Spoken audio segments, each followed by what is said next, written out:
안녕하세요. 생물공학과 이채연입니다. 미세조류 배양을 위한 푸토바이오 리액터의 설계 및 운영 기술을 주제로 발표 시작하겠습니다.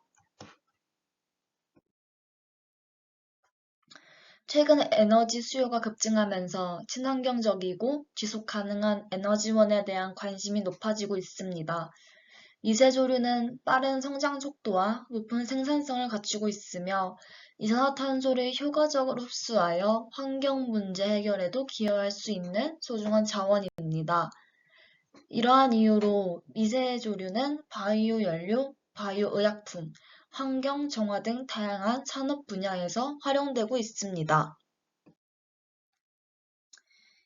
미세조류의 일반적인 특성으로 미세조류는 광합성을 통해 성장하는 단세포 미생물로 이산화탄소를 흡수하면서 산소를 생성합니다. 또한 미세조류는 높은 오일 축적 능력을 가지고 있어서 바이오 연료 생산에 활용될 수 있습니다.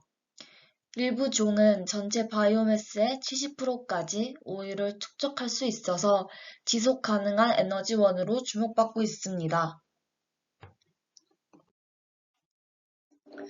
미세조류 배양 방식은 크게 개방형과 폐쇄형으로 구분됩니다.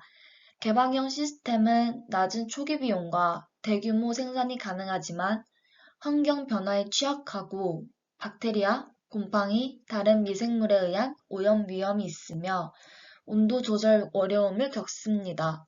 특히 여름철 고온, 겨울철 저온으로 인한 배양 환경이 불안정합니다. 또한 깊이가 깊어질수록 빛이 잘 도달하지 않고 이산화탄소가 대기로 쉽게 빠져나갑니다. 마지막으로 낮은 광합성 효율로 인해 낮은 바이오매스 생산성이 있습니다. 반면 포토바이오 리액터는 폐쇄형 시스템으로 온도, 빛, 이산화탄소 공급, 영양소 수준을 정밀하게 제어할 수 있어서 미세조류의 생산성을 극대화할 수 있습니다. 포토바이오 리액터 줄여서 PBR은 미세조류를 폐쇄형 환경에서 배양하는 시스템으로서 광합성 효율을 높이기 위한 설계적 요소와 운영 방식에 따라 매우 다양한 형태로 나뉩니다. 포토바이오 리액터의 형태를 선택할 때는 배양 목적, 설치 장소, 에너지 소비량, 유지 보수 용이성, 그리고 가장 중요한 광합성 효율과 세포 생존성을 고려해야 합니다. 이제부터 대표적인 6가지 포토바이오 리액터 유형에 대해 구조, 원리, 장단점을 중심으로 차례차례 설명드리겠습니다. 버티컬 튜블러 포토바이오 리액터는 수직으로 배치된 투명한 튜브 구조를 가지며 빛과 이산화탄소를 효율적으로 공급하여 미세조류의 성장을 촉진합니다. 주요 설계 방식에는 버블 컬럼과 에어리프트 유형이 있습니다. 버블 컬럼 포토바이오 리액터는 공기를 주입하여 배양액을 순환시키는 방식으로서 구조가 단순하여 유지보수가 용이합니다. 기체 혼합과 산소 제거가 효율적으로 이루어지며 균일한 환경을 유지할 수 있습니다. 하지만 지나치게 높은 공기 주입 속도는 세포에 스트레스를 줄 수 있어서 적절한 조절이 필요합니다. 에어리프트 포토바이오 리액터는 상승부인 라이저와 하강부인 다운커머로 나누어 있으며 기체의 흐름을 이용한 자연적인 혼합이 가능하여 에너지 소비가 적고 세포 손상이 적습니다. 공기 순환이 원활해 이산화탄소 공급이 일정하게 이루어집니다. 액체 순환이 자연스럽게 이루어지므로 에너지 절약을 할 수 있으며 기체 공급과 혼합이 보다 효율적으로 이루어질 수 있습니다. 이 플랫 패널 포토바이오 리액터는 직육면체 구조로 높은 표면적대 부피 비율을 가지고 있어 빛 전달 효율이 높습니다. 첫 번째 장점으로는 광합성 효율 극대화입니다. 높은 광투과율을 가지며 균일한 빛 분포를 제공할 수 있도록 설계됩니다. 빛이 반응기 내부로 쉽게 침투할 수 있도록 최적의 두께와 투명한 재료를 사용합니다. 두 번째는 기체 혼합 및 물질 전달입니다. 공기를 통해 기체를 균일하게 분포시키며 이산화탄소 공급과 산소 제거가 효과적으로 이루어집니다. 또한 영양소 분포도 균일하게 이루어져 미세조류의 성장이 촉진됩니다. 하지만 패널간 그림자가 형성될 수 있으며 내부 청소가 어렵고 설치 공간이 많이 필요할 수 있습니다. 또한 온도가 쉽게 변할 수 있어서 온도 조절 장치가 필수적입니다. 이 수평 튜브형 포츠바이오 리액터는 실외 태양광을 최대한 활용할 수 있도록 수평으로 배치된 튜브 구조를 가집니다. 첫 번째 장점으로는 태양광 활용 극대화입니다. 튜브가 수평으로 놓여 있어 하루 동안 최대한 많은 태양광을 흡수할 수 있습니다. 두 번째는 빠른 배양액의 흐름입니다. 배양액이 빠르게 순환하여 빛과 이산화탄소를 균일하게 분포시키며 광합성 효율을 높입니다. 이에 대한 단점으로는 높은 에너지 소비와 유지보수 비용이 발생할 수 있습니다. 튜브의 길이가 길어질수록 압력 손실이 증가하여 효율성이 떨어질 수도 있습니다. 다음으로는 헬리칼 튜블러 포토바이오 리액터 나선형 튜브형 포토바이오 리액터입니다. 이는 작은 직경의 투명한 튜브를 나선형으로 감아 설계된 구조로 광합성 효율을 극대화하기 위해 개발되었습니다. 이러한 설계는 배양액이 긴 경로를 따라 이동하면서 균일하게 빛을 받도록 하며 이산화탄소 전달 효율을 높일 수 있습니다.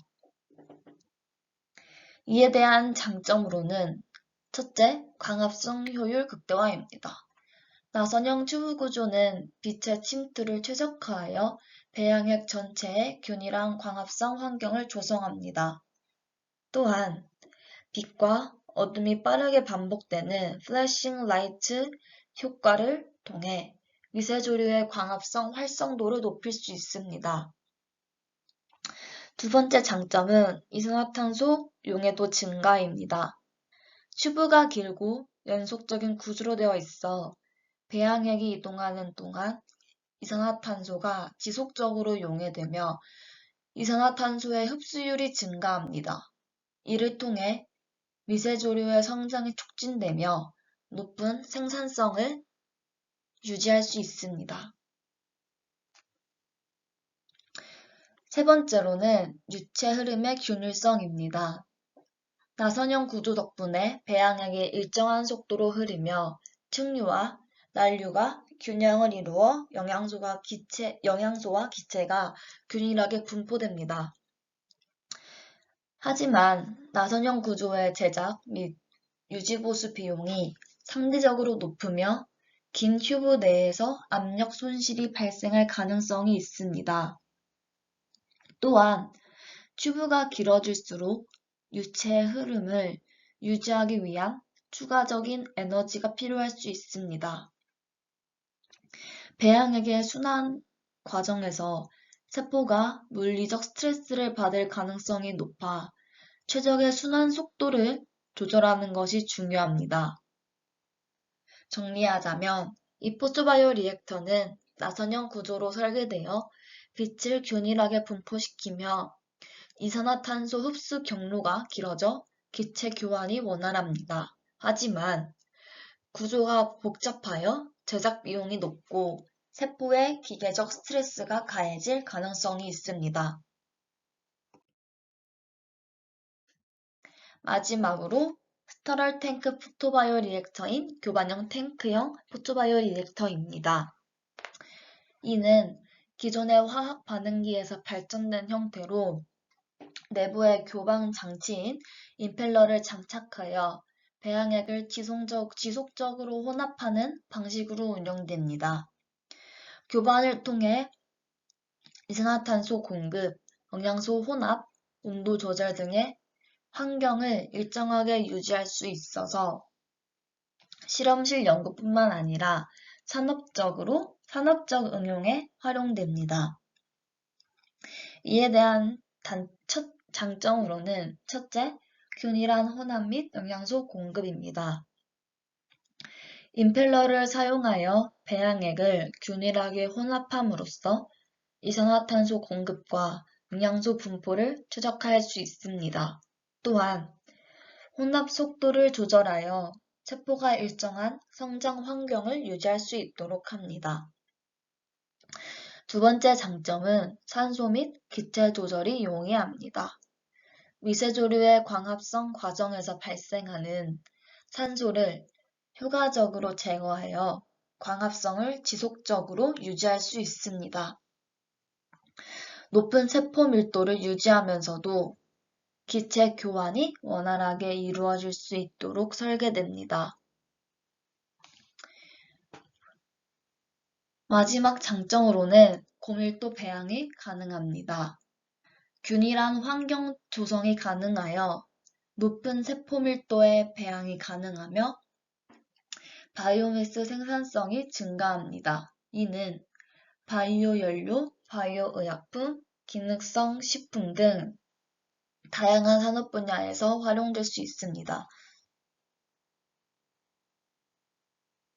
하지만 기계적 교반으로 인해 미세조류 세포가 전단 응력을 받을 가능성이 높습니다.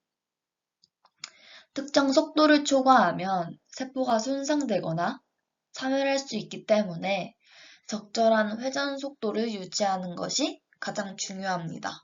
또한 임펠러의 동작을 위해 높은 에너지가 소비되며 유지보수 비용이 증가할 수 있습니다.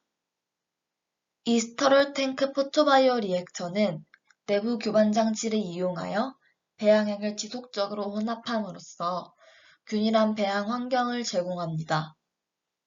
하지만 기계적 교반으로 인해 미세조류 세포에 손상이 가해질 가능성이 있으며 높은 에너지 소비가 요구됩니다.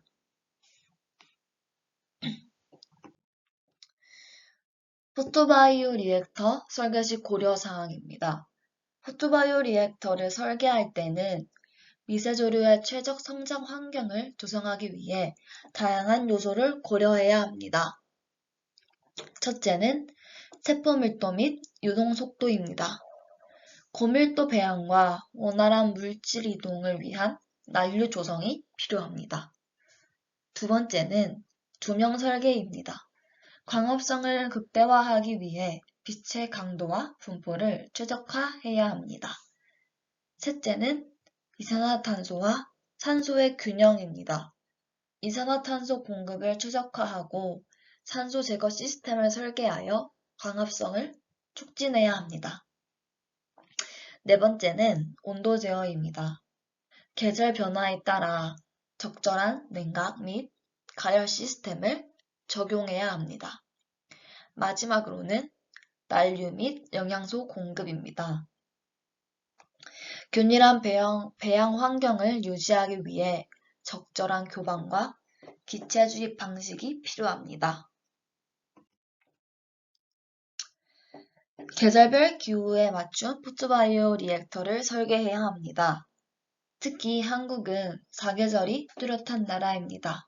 따라서 포토바이오 리액터를 설계할 때 계절별로 달라지는 온도와 광량을 충분히 고려해야 합니다. 여름철에는 온도가 너무 높아지는 것을 방지하기 위해 냉각장치, 차광막, 물 분사 시스템들을 적용해야 하고 봄과 가을처럼 일교차가 큰 시기에는 자동화된 온도 제어 시스템이 유용하게 사용될 수 있습니다. 마지막으로 겨울철에는 가열 시스템과 LED 조명을 통해 광합성 환경을 인위적으로 유지해 주어야 합니다.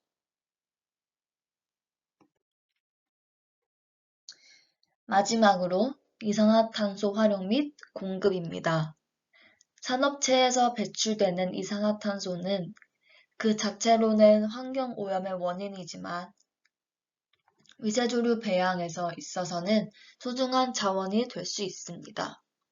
배출가스를 포트바이오 리액터에 주입하면 미세조류가 이를 흡수해 성장하게 되며 바이오매스를 더 많이 생성할 수 있습니다. 뿐만 아니라 질소, 산화물 같은 성분도 영양소로 일부 활용될 수 있다는 가능성이 연구될 수 있고, 배출가스에 포함된 폐열을 포트바이오 리액터의 난방에 재활용함으로써 에너지 비용도 절감할 수 있습니다. 결론입니다. 포트바이오 리액터는 미세조류 배양의 생산성을 극대화할 수 있는 핵심 기술로서 다양한 형태와 설계 방식을 통해 최적의 배양 환경을 제공할 수 있습니다.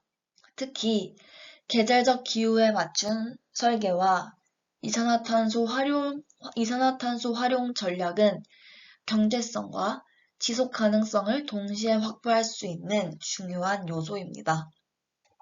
앞으로 포트바이오 리액터 기술이 더 발전하여 미세조류를 활용한 바이오 연료, 바이오 의약품, 환경 정화 등 다양한 산업에서 활용될 것으로 기대됩니다. 이상 발표를 마치겠습니다. 들어주셔서 감사합니다.